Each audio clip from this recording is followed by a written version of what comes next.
본문 말씀은 고난주간의 한가운데 있었던 사건입니다. 오늘 본문 3절부터 5절까지를 보게 되면 대제사장들, 장로들, 그들이 제사장의 뜰에서 어떻게 예수님을 잡을까 논의하고 있는 내용이 나옵니다. 그리고 마지막 끄트머리 부분 14절에서 16절의 부분에 보면은 가룟 유다가 예수님을 어떻게 팔아 넘길까, 예수님을 팔아 넘기는 장면을 보여주고 있습니다. 자, 이런 절박한 순간, 앞으로는 대제사장들, 장로들, 그들이, 또 뒤로는 가룟 유다가 예수님을 죽음으로 내모는 음모의 그 가득한 한 중간에 베다니, 그 중간에 이 베다니에 사는 한 문둥이 시몬의 집에서 불청객이었던, 이름도 분명하지 않은 그 어떤 여인이 예수님의 머리에 향유를 붓는, 그것도 아주 값비싼 향유를 붓는 사건이 오늘 본문의 이야기입니다. 자, 오늘 본문 7절 말씀에 이 향유는 매우 귀한 향유다라고 기록되어 있습니다. 그렇게 비싼 향유를 머리에, 그것도 한 번에 부어버리는 것, 이것을 보고 여러 제자들이 분을 내면서 말을 했습니다. 오늘 본문 8절 9절입니다. 제자들이 보고 분개하여 이르되 무슨 의도로 이것을 허비하느냐, 이것을 비싼 값에 팔아 가난한 자들에게 줄 수 있었겠도다 하거늘. 자, 그런데 제자들의 그런 분냄을 보고 우리 주님은 오히려 말씀을 하셨습니다. 너희가 어찌하여 이 여인을 괴롭게 하느냐? 제가 내게 좋은 일을 하였다. 가난한 자들은 항상 너희와 함께 있을 것이다. 하지만 나는 항상 함께 있지 아니한다. 이 여자가 내 몸에 이 향유를 부은 것, 내 장례를 예비하기 위함이다. 내가 너희에게 똑똑하게 말하는데 복음이 외쳐지는 곳이면 어디서나 온 천지에서 이 여인이 선한 일 행한 것, 이것 칭찬받게 하거라. 이게 예수님의 말씀이었습니다. 제자들은 허비한다, 낭비한다, 또 가난한 자들 도와줄 수 있었다, 그렇게 붕괴했습니다. 허비라고, 그것은 쓸데없는 낭비였다고, 좋은 일 할 수 있을 텐데 좋은 일 할 기회를 날려버렸다고 그들은 그렇게 이야기했습니다. 하지만 우리 주님 예수님은 아니다. 이것은 두고 기억되어야 할 일이다 라고 말씀하셨습니다.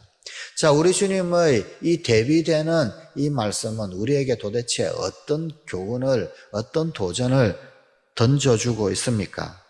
이 사건을 통해서 주님은 첫째로 사랑은 단순히 계산을 뛰어넘는 것이다, 아주 단순한 계산으로 사랑을 잴 수 있는 것이 아니다 라는 것을 가르치고 계십니다.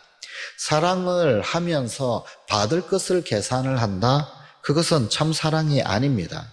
사랑을 하면서 이것은 얼마치가 되어진다, 나는 너에게 얼마나 해주었다, 그러면 너는 얼마나 나에게 해주겠느냐, 그것을 따진다면, 그것을 계산하고 있다면 그것은 참 사랑이 아닙니다. 사랑을 하면서 그것이 얼마나 비싼 것인데 계산하고 있다면 그것 또한 참 사랑 아닙니다. 사랑은 계산하지 않습니다. 사랑은 그냥 주는 것입니다. 사랑은 희생입니다. 사랑은 기꺼이 나의 피해를 감수하는 것입니다. 사랑은 인간적 계산을 넘어서는 것입니다. 요한복음의 말씀에 의하면 이 여인이 부은 향유, 그 향유의 가치가 대략 300데나리온 이상이 된다라고 알려주고 있습니다. 노동자가 1년 동안 꼬박 일한 것을 한 푼도 쓰지 아니하고 다 모아야 되는 엄청나게 비싼 것이었습니다. 그러면 이 여인은 미친 것이 아닐까요? 이 여인은 정말 미친 것이었습니다. 이 여인은 사랑에 미친 것이었습니다.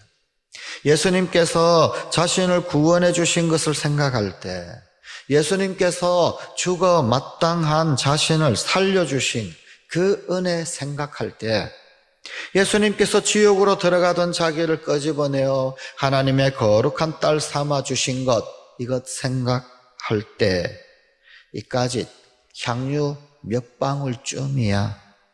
무엇이 그리 아까우랴. 그리고는 주님 앞에 부어드린 것입니다. 예수님께 받은 사랑에 대한 감사, 예수님에 대한 그 고마움, 구원의 기쁨에 대한 표현, 그것이 이런 엄청난 일을 하게 했던 것입니다. 계산하지 마십시오. 그리고 함부로 판단하지도 마십시오. 어떤 사랑이든 사랑은 함부로 계산되고 판단되는 것이 아닙니다. 주님께 대한 사랑은 비싼 것이고 희생이고 그냥 주는 것입니다. 그러나 결코 허비도 아니요 낭비는 아닙니다. 둘째로 선한 일을 할 수 있는 기회, 그 기회를 놓치지 말라라는 도전입니다. 오늘 본문 11절 말씀입니다. 가난한 자들은 항상 너희와 함께 있거니와 나는 항상 함께 있지 아니하리라. 어떤 일은 언제든지 할 수 있는 그런 일이 있습니다. 그러나 또 다른 어떤 일은 기회가 있는 것이 있습니다. 그 기회가 지나가고 나면은 그러면은 못하는 일이 있습니다. 마리아는 바로 그 일을 한 것입니다. 그 기회, 한 번밖에 없는 기회, 그때가 아니면 도저히 할 수 없는 일, 그것을 한 것입니다. 구제 귀한 것입니다. 선교 참 귀한 것입니다. 다 해야 할 일들이고 또 특별히 하도록 노력을 해야 할 일들입니다. 그러나 그것을 핑계로 시대적인 요청, 정말 중요한 일, 그것을 하지 않아도 된다라고 하는 것은 엄청난 죄악입니다. 하나님의 뜻을 바로 알아야 합니다. 이것은 기회구나. 이것은 지나가면은 또 그런 기회가 올지 안 올지 알 수 없는 그것은 그때 해야 합니다. 할 수 있을 그때, 그 기회에 해야 하는 것입니다. 일본의 여류 작가 미우라 아야코가 작가가 되기 전에 동네에서 구멍가게를 했었습니다. 그런데 그 가게가 너무 잘 되었습니다.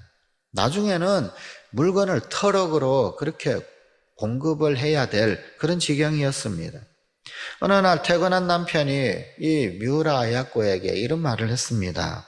여보, 우리 가게가 너무 잘 되어서 상대적으로 이웃의 다른 가게들, 그들이 좀 어렵고 혹은 힘이 들면 안 되지 않겠소. 그런 일이 참 안타깝소.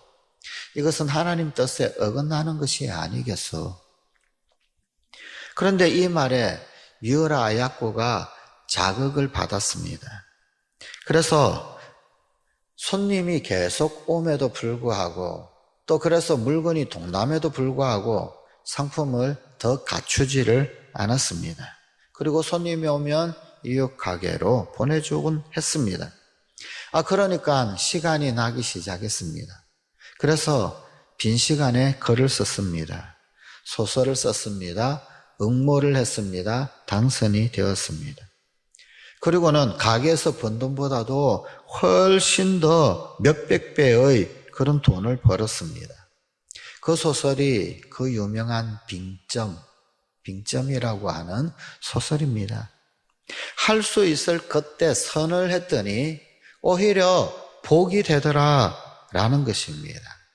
그렇습니다. 우리가 할 수 있을 때 해야 합니다. 할 수 있을 때. 여러분, 선한 일은 그때가 가장 최적기입니다. 뒤로 미루어서 그 언젠가 또 하지. 미안하지만 그때가 오지를 않습니다. 할 수 있을 때 선한 일에 힘써야 합니다. 할 수 있을 때, 기회가 있을 그때 힘써서 주님을 섬겨야 합니다. 기도하십시다.